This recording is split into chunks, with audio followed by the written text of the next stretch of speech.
Hey, what's up everyone? Jared here from Gearhead Grind, coming at you with another video and actually kicking off a new video series. This is going to be another project of ours. This time we're trying something different. It's not a UTV, it's not a muscle car, track car. This time it's going to be a diesel. So we wanted to build a new shop truck, something that can tow our race UTV pretty well, tow the track car around. You know, we want to upgrade from our open trailer to an enclosed trailer, so something that can take on a little bit more load. My 2008 5.3 liter Chevy is awesome for off-road. It's a lot of fun to drive. It's towed the open trailer well, but anything more than that, just not built for it. I would need a re-gear and still, you know, it would struggle carrying a bigger trailer. So now, just picked up at an auction a 2006 Chevy Silverado LBZ Duramax 6.6 with the Allison 1000 6-speed automatic transmission behind it. This one's got a service body on it, low miles, should be a good find. I've seen it in photos, just drove out to Arizona this morning, went and kind of peeked around the yard that it is because they gave me the address for where to pick it up tomorrow. Did see it in person, post some pictures of it right here. That's the only peek of it I've had. So tomorrow I'm gonna go ahead and pick it up. I'll do a walk around of the truck as soon as I get to see it. I'll include to it and cut to it in this video. The plan for tomorrow, I'm going to basically do an oil change, fuel filter change, gonna throw a new intake on it because I don't know the status of the air filter, and just give it a once over overall. I brought, you know, the grease gun, everything I need to really give it a good set of maintenance before I drive it back to California. It's got about a 450 mile trip. Really hoping it runs and drives well. We'll see. Yeah, kind of a big risk coming out here, but we're actually picking up a trailer at U-Haul. Gonna throw my Volkswagen TDI that I drove out here, throw that on the trailer, and then tow the you know, reliable newer car back home with a brand new auction truck. So hopefully everything works out. I'll definitely sync back up with you guys in the morning, which will just be a few minutes from now in this video, and should be a fun adventure. Already have some cool things planned for it. It's getting a lift, it's getting some 35s, of course some methods from my awesome sponsor on the UTV. So gonna throw some methods on this truck as well. Gonna build a chase bar for it, or a chase rack. Build out the bed, so it's got service bed, figure out where everything goes in the boxes, figure out how to mount some spares on there for both the UTV and the truck itself, build some custom bumpers, swing away spare tire rack. What else? Some fun stuff, exhaust, live EFI tune, all the goodies on it. So I'll take you through a tutorial of how to install that cold air intake tomorrow, how to change the oil and the fuel filter, and we'll go from there. Should be a good time. Stay tuned, and we'll cut over to tomorrow right after this. But I'm super stoked about this, and you know, hopefully the drive back home works out well tomorrow. I'll keep you guys along for the ride. Thanks. All right guys, it's the next morning here, and we're getting ready to go get the truck. It's 7:30 in the morning. The sun just came up. It's coming over the mountains. You can see I got all the tools in the back there that I need. So I got hand tools, jack stands, I have 2 floor jacks and a whole bunch of stuff. So hopefully I can tackle anything that comes up on this truck unexpected, get it ready to drive home, and then go pick up the trailer. All right, about to go pick up the truck, and then I'll, as soon as I get it in hand, I will switch over and take you guys around it. All right, let's check it out. All right, everyone, as promised, here she is, the 06 Duramax LBZ motor. Service truck body. So this is going to be the new shop truck / chase truck for us. It's in good condition overall. Definitely needs some new tires, ready to get that lift on it. Headlights need a little refresh. I noticed the bumper's a little loose on the driver's side underneath it. Interior's super clean, no rips, no anything. That tire's a little low.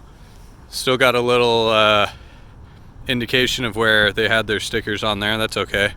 I'm gonna cover that up anyway. Everything's good so far. Through a check engine light, but I went and ran the code, and it's just because the batteries were dead, or mostly dead. So basically now that they have a decent voltage in them, it's not throwing that code anymore.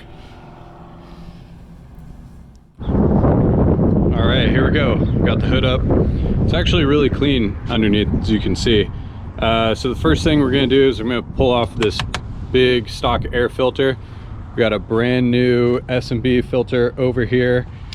Let's cut this bad boy up open real quick and see what we got.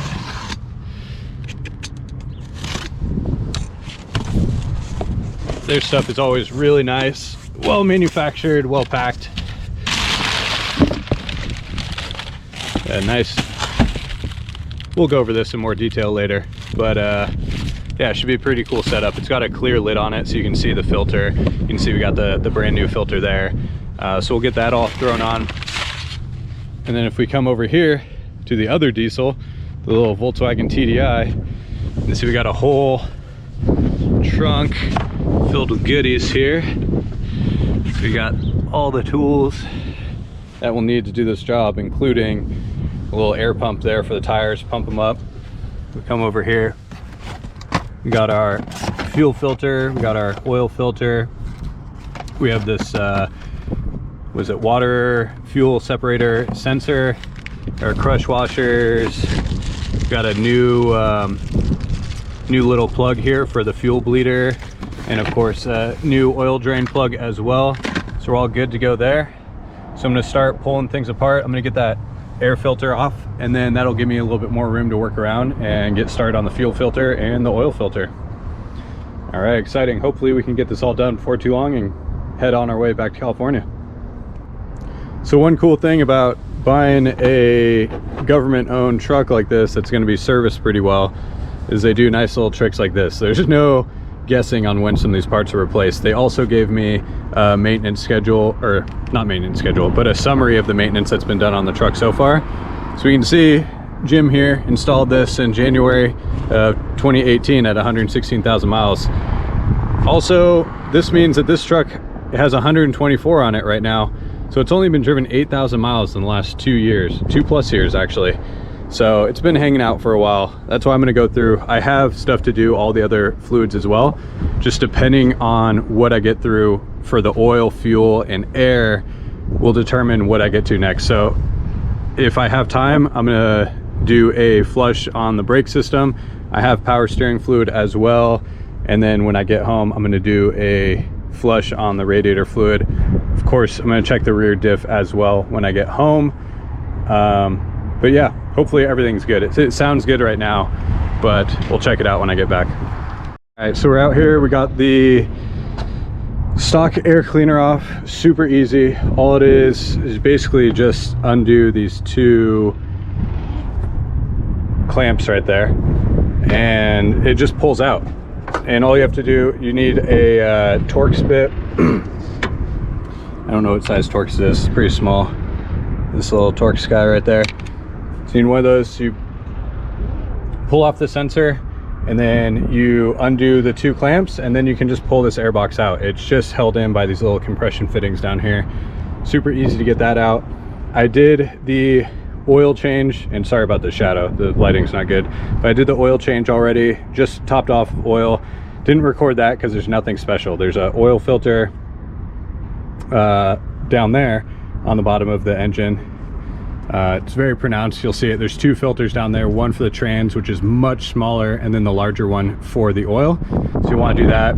Like any oil change, you just undo the drain plug, let it drain out, take out the old oil filter, and then, you know, replace them. I replaced the drain plug as well, new crush washer, and topped it off.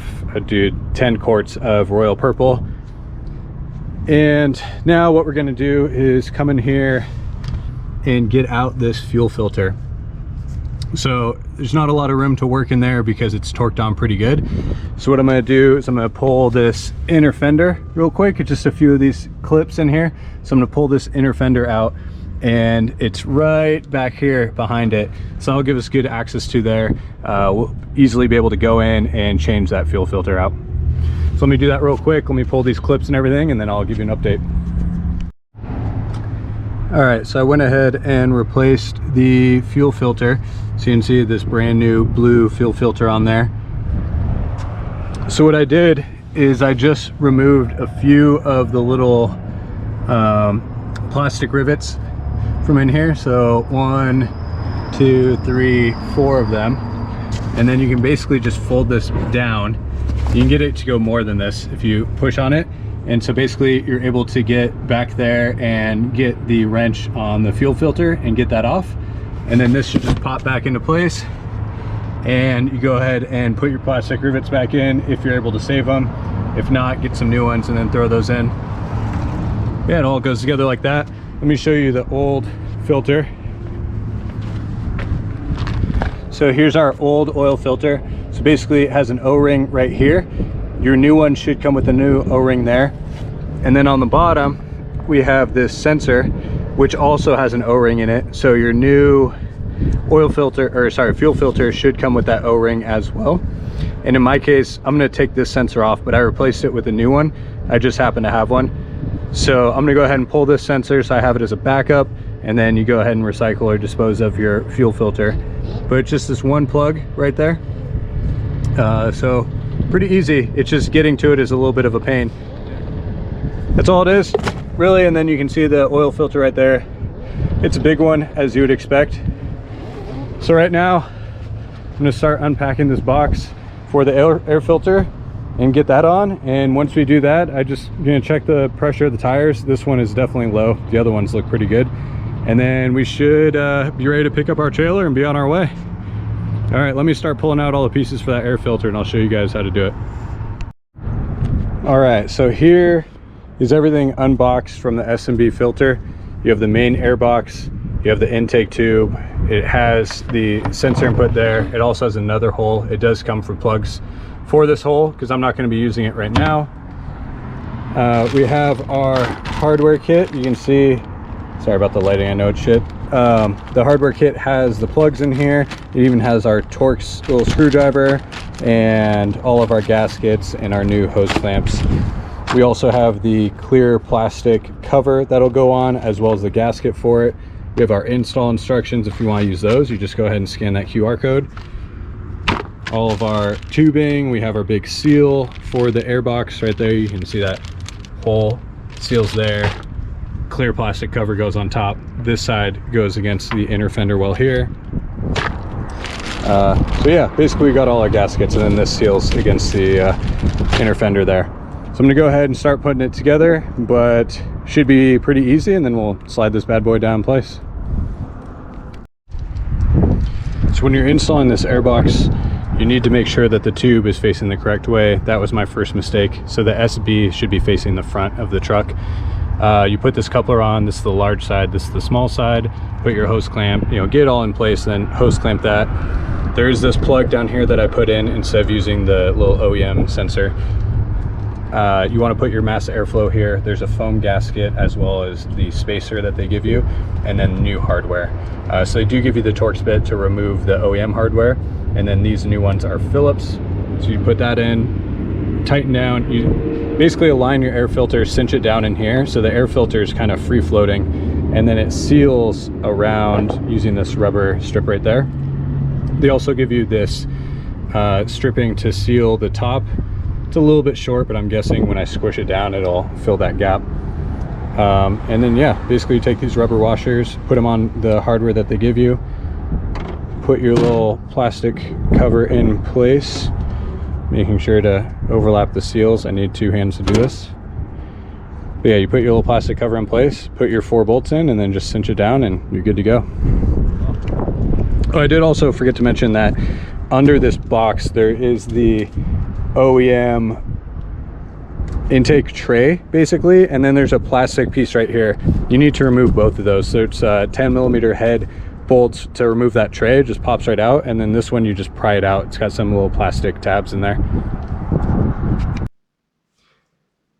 All right, so it's a little delayed, but wanted to make sure I included a conclusion to the video. So I completed all the work I wanted to get done on the truck, picked up the trailer, loaded up the car I was towing home. Here's a picture of me on the way home. Stopped in Barstow to pick up some food and just to fuel up.